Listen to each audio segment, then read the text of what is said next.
Voilà, merci na bana nzambe nyonso. Nasengi bino pour s'abonner na RK Pro TV pa ya moi nanga Rais Kangi. Donc vous s'abonner pa inaye RK Pro TV. Vous s'abonner ebele massivement de Tolobaka et pour na plus ba émission chrétienne mingi o nzamba sala makazi apesa e makoki ya kochaka kati na bino bana nzambe batant oyo bokoyi ko se retrouver na makambo nzambe. Donc na pesi bino directive bande konanga vous s'abonner na RK Pro TV et pas web bola na makambo nzambe nde bola. Tout ce qui est chrétien, donc des œuvres chrétiennes, pour la édification de l'église Corps de Christ. J'insiste, RK Pro TV, vous s'abonner massivement pour nous retrouver par ya Makamanzam. Nous avons par ya Ngaï Mopende de la foi et pour les Karapuna et pas ya moi Nabiso Raïs Kangi. Que le bon Dieu vous bénisse. FB International, Fiston Bassende, agence de fret maritime pour Paris en France, à destination de Kinshasa RDC. Tous vos colis, envoi express, envoi normal, conteneurs et autres. Confiance Nabiso na FB International. Fiston Bassende, en région parisienne, au 40 rue Jean Rossard, 77 380 Comble-la-Ville, en France. Contact, composé le plus 33 7 67 90 77 07. Et à Kinshasa RDC, votre contact au 72 avenue Maringa, commune de Kassavubu. Référence à Sosa Chaba. Téléphone plus 243 89 89 11 402. Le fret maritime. Ezali Mosala ya FB International. Fiston Bassende. Allez vite. Vite. Mais alors, très vite, chez FB International. Fiston Bassende. Qui salue, qui salue.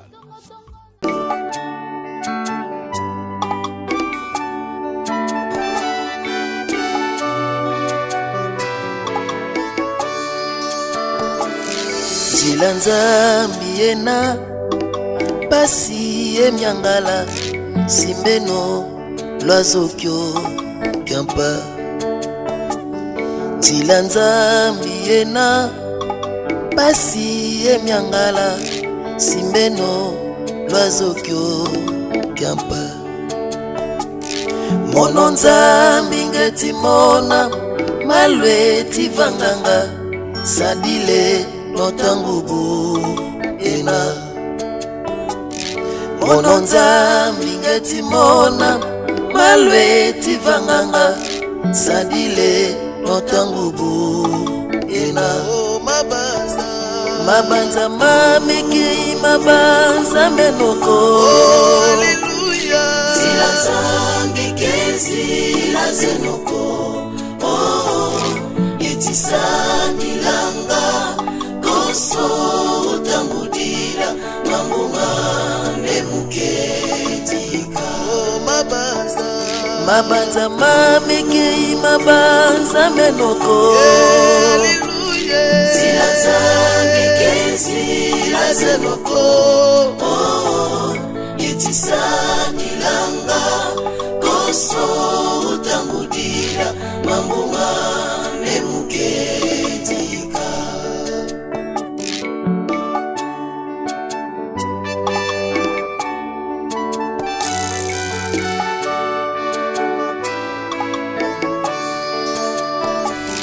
Gekwa dibundu Mukia mawetita Bonzambi kakena koko Gekwa dibundu Mukia mawetita Bonzambi kakena koko Wetisola nzila Iu nasadila Zilanza Vivo ya satana Wetisola nzila Iu nasadila Zilanza Vivo ya satana Mabanza mamiki mabanza menoko Hallelujah Zilanza mbikezi la zenoko Yetisani langa Koso utangudila Mamunga nemuke mabanza mamekei mabanza menoko zila zange kezi la zenoko etisa kilanga koso utambudira mambunga nemuketika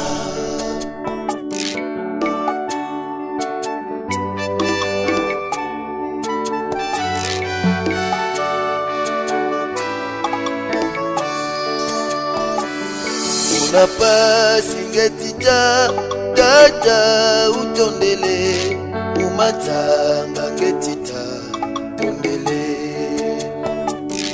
unapasi ngetita dada utondele umatanga ngetita tondele mumayela ngetita dada utondele umatanga ngetita tondele mumayela ngetita dada utondele umatanga ngetita tondele mabanza mamekei mabanza menoko zila zambi zila zenoko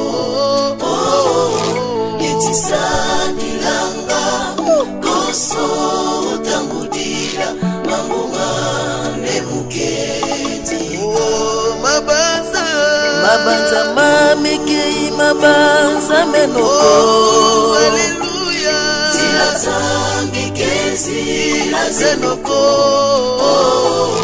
etisa kilanga koso utambudira mambunga nemuketika mabanza mamekei mabanza menoko zila zambi zila zenoko etisa kilanga koso utambudira mambunga nemuketika mabanza mamekei mabanza menoko zila zambi zila zenoko etisa koso utambudira mambunga nemuketika. Oh mfumu. Alors, abonnez-vous massivement et surtout n'oubliez pas de décrocher la cloche de notification pour ne rater aucun de nos programmes. RK Pro TV. Au commencement était la parole, et la parole Christ. Radio Parole Vie, la radio qui donne la vie à travers la parole.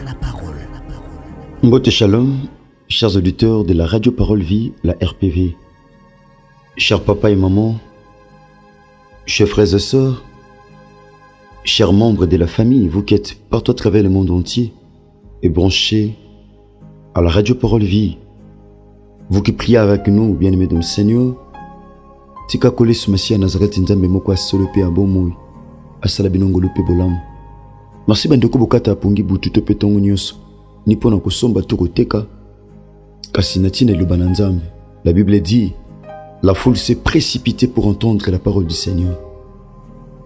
Il est écrit, bien-aimé dans le Seigneur, l'homme ne vivra pas seulement du pain, mais de toute parole qui sort de la bouche de l'Éternel.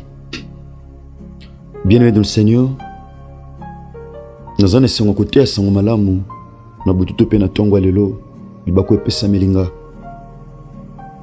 Libango tongo nyonso, na tiaka bujite, mafuta te, singa te, mai te, ni mungwa, kasi sango malamu, ya kolo na biso Yesu Masia Nazareth. Je suis le prédicateur de l'évangile. Bien-aimé, kolani sama tem otobandaki semaine ou utioleka. Bien-aimé dans le Seigneur, oh lelo par la grâce de Dieu, tozo chite nango ataku ya koloba ebele zali, kasi tozo chite nango pour lobby samedi ezaka mukula le sambo pe lundi bongo ndenge molimo musanto kotambusa biso bon to continue l'activité yango to pe na enseignement mosusu. Bien-aimé, tika bolingo ngolo pe bolam ya Christ et bien la bino pe bozwami to bondeli kolo to pesi merci pour na libako pesa mele biso zalo kumu kimbo masan joli na kombono Yesu Masia Nazareth nzamba solo pe abomu tata ko mama na pasi na bango babelelaki yo oyokaki pe otindaki liloba pe yango ekangolaki esepelisa yo na butu lelo to pe na tongo lelo mosantu liloba oyo ezoteya meme ma lumière afin que Christ omela kozala glorifié na kombono Yesu Masia Nazareth nde to bondeli et te le bi amen. Oui, c'est vrai, bien-aimé, toujours sur la croissance intégrale. Bien-aimé, croissance yakokoka, topé sur tout le plan. Donc, toujours la croissance, n'a pas domaine nyonso, n'a pas aspect nyonso, que ce soit na aspect physique, tout le monde a muto kola. Et comme on a tellement muto sisi kola, donc tant muto kola, c'est la croissance continue. Azo kola, azo continue, mais comme on a tant moko muto suki, on a suko atteindre, bien-aimé de Seigneur, atteindre taille moko o ekokisami pona ye. Tout le monde a muto comme na taille moko songolo, a comme na âge mo ya pusana, a kola li suti ko yane munene, mais na domaine on kola point de vue taille, muto tika la ka bongo. Bien-aimé, la croissance c'est la pensée de Dieu. De tout le monde muto libuso nzamba sala kini alliance na kati ya Biblia. Bien-aimé, tout le monde Abraham nzamba nenga conclure ki alliance na ye bongo apesa ki ba condition misato pour la croissance et salamela Abraham sur tout le plan, sur le plan financier, sur le plan il y a nombre, sur tout le plan c'était l'obéissance, la fidélité et la foi. Donc cette croissance était conditionnée na biloko misato. Au plus tard au simba ces trois choses ozali ba condition o nzamba pesaki na Abraham pour que expérimenter croissance intégrale.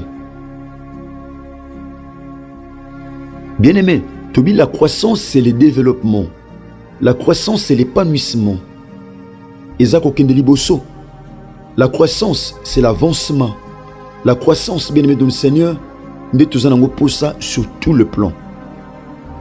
Mon frère, ma soeur, Tom Sobanda commerce kala, mon réalisé qu'on l'a raté. Tom Son dimila Christ, na vie na yo, Seigneur et Sauveur, personnel, mon réalisé, na bo mo na yo, croissance exacte dans le domaine spirituel. L'autre évangile, il y a Matthieu.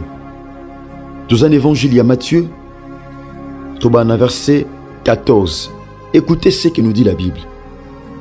Il en serait comme d'un homme qui, partant pour un voyage, appela ses serviteurs et leur remit ses biens. Il donna 5 talents l'un, 2 à l'autre, et 1 au troisième, à chacun selon sa capacité, et il partit. Awa Christ azopesa lisese tope parabole. Tobi Christ a été une figure de style ébélé dans la Bible justement pour faire passer son message. Azote abiso na parabole. Et kozala lokola mutu moko o alingi akende mobembo. Kasi na mobembo o ye alingi akende. Asali nini? Azui bozwi na ye nyonso. Azokabulango batu. Moko azui 5. Mosusu azui 2. Mosusu moko. Kasi azopesa moko na moko kolandisa ba capacité na ye. Mon frère, ma soeur, maman, papa, chacun de nous a ses capacités. Après si moko na moko landisa ma capacité, ou gérer 5 azui 5. Ou gérer 2 azui 2. Ou pas gérer moko azui moko. Beaucoup de gens aujourd'hui azo ko envier mutu azanangwe belé mokotala yeta musu azana capacité wana te ya ko gérer bato belé tant musu azana capacité wana te ya ko mea bato belé na présence en Nzambe tout le monde même l'église au mona pasteur mususu akenda ngomba a jeunaka tout moment abanga ka pe Nzambe ata musa matin na via masumu akenda bangomba jenaka sambela pour l'église mais ministère na esukaka na 50 membres wana nzamba pesier ba nombre wana kolonisa ma capacité o nzamba pesier mususu pe abanga nzambe asambela na epe yaya azape na boyebi na niveau o azanango mu réaliser nzamba pesier ba fidèle ebele donc nzamba pesier cap c'est nos capacités o azanango. Ça ne sert à rien que lula, tu peux envier au moninga simbi. Parce que chacun de nous a sa capacité. Nzamba pesaka moko na moko. Bato basenga kite. Basenga kite batalonte. Mais nzamba pesi bango kolensama ba capacité na objectif moko. Ba luka ba me ma croissance na ba bien. Oh maître pesaki. Bien-aimé, la grâce que tu as là. Yaya. Eza bien ya maître o sengeli et croître ministère ozanango mon frère ma soeur eza bien ya maître o sengeli et croître nyoso tozanango eza ba bien ya maître o sengeli et croître croissance nanzela bonne gestion bien aimé tango pesi akei atiki ba bien na yepa na bato asali bato confiance. Bien aimé, Dieu nous fait confiance. Nzamba sala biso confiance, mon frère, ma soeur, cher bien-aimé dans le Seigneur. Dieu nous fait confiance. Nzamba sala biso confiance. Na ba responsabilité pesa biso. Na ba pato pesa biso to kamba.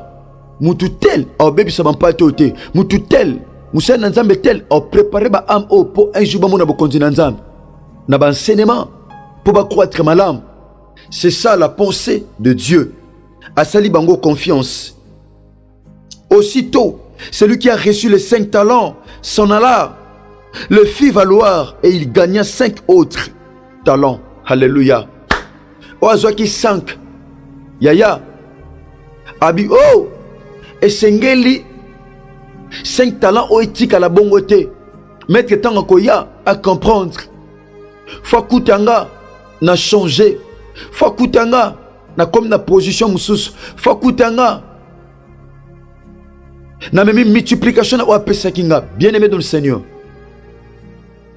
oyo maître pesaki a gagné le sous 5 c'est ça la croissance nzamba zana posa bato ba okolisa oh grâce au nzamba pesi bango nzamba zana posa bato oh bien-aimé dans le Seigneur baza prêt ya okolisa oh nzamba pesi bango.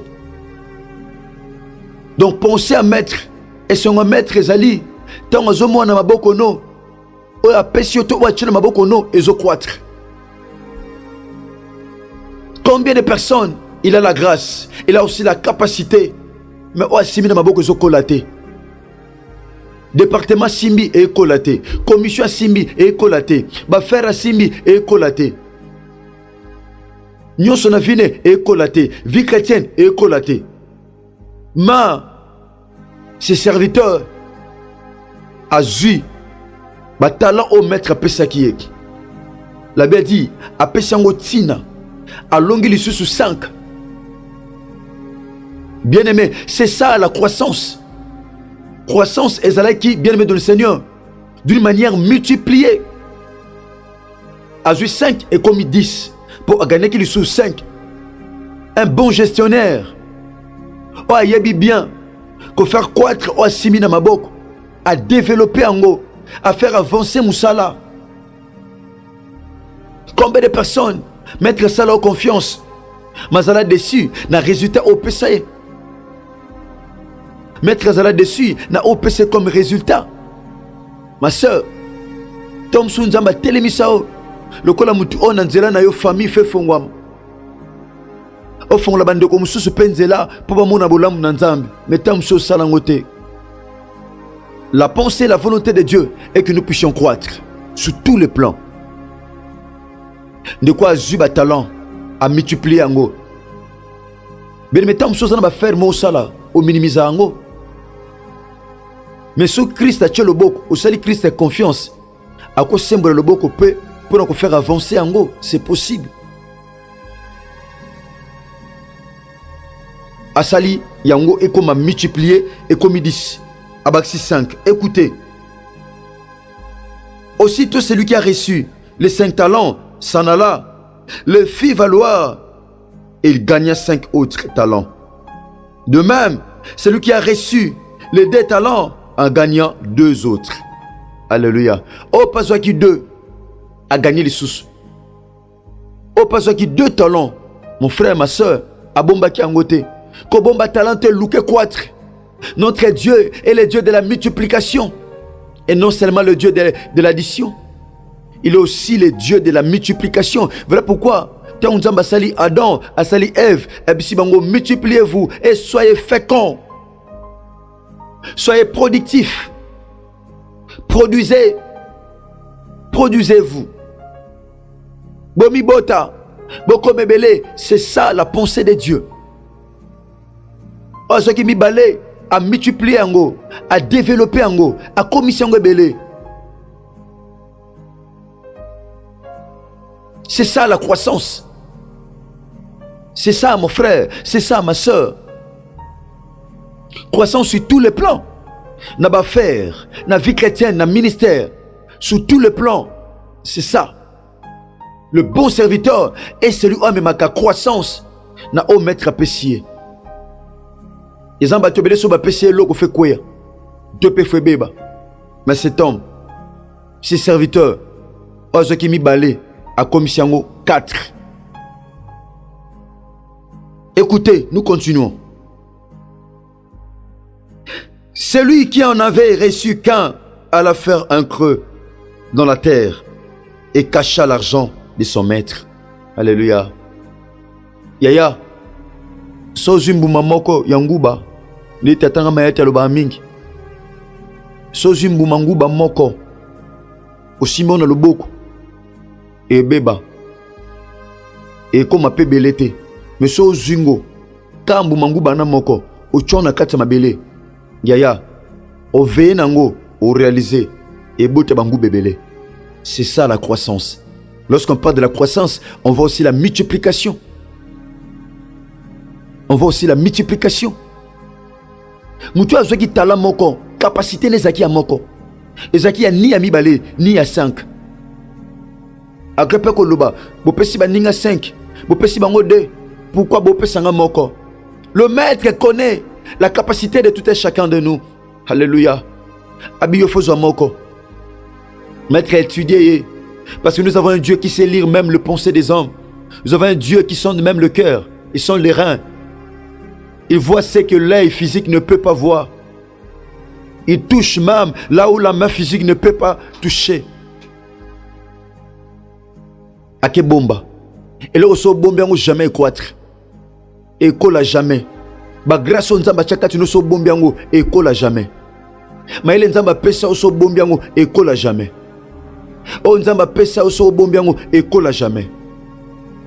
Et cola jamais. Ils ont battu pendant que je parle. Babomba ngolu, babomba grâce, babomba nyonso. Pendant que je bomba mon frère, ma soeur, et au colatin, il se multipliait pétain. Moutou a joué grâce, a joué talent à Kekunda. Habité, moukolomètre à Koya, a zongoka nenga koute la kiango.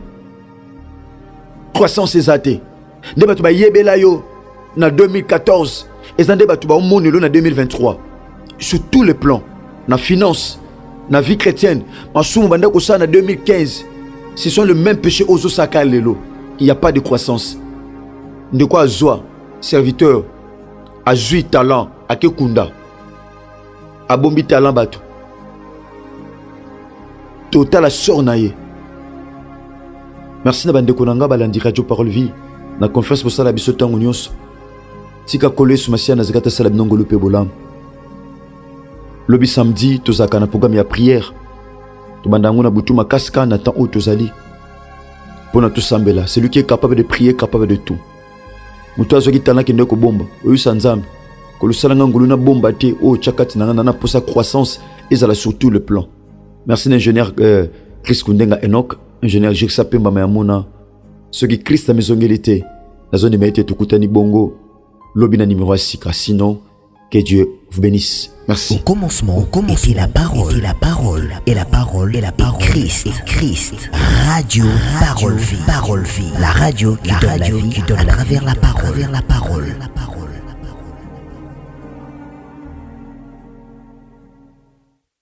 Abonnez-vous sur RK Prod pour équilibrer votre vie. Un programme consistant pour votre vie chrétienne. Campagne évangélique. Prédication. Prière.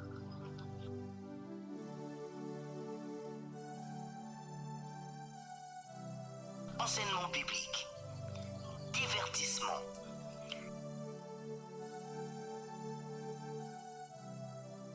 Cinéma.